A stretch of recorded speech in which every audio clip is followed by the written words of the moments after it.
வாங்கி வந்து இரு ஜன்மம் வாழுகிறேன். இது என்ன கதை என்று விதி கேட்குதே.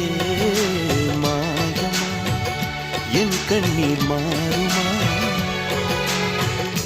எங்கேயோ தொலைந்த விதை இங்கே வந்து பூத்ததென முல்லை பூ என்றிருந்தேன்.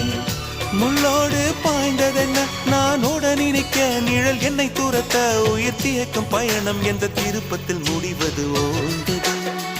என் கால்கள் ஓய்ந்தது, தீர்ந்தது, கண்ணீரும் தீர்ந்தது. பூசும் மஞ்சள் பூசும் மஞ்சள் பூசிய பூன்று பூமியோடு போன பின்னும் பூத்தது ஏனென்று என் கண்கள் போய் சொல்லுமா? வேறில்லாமல் பூ பூக்குமா?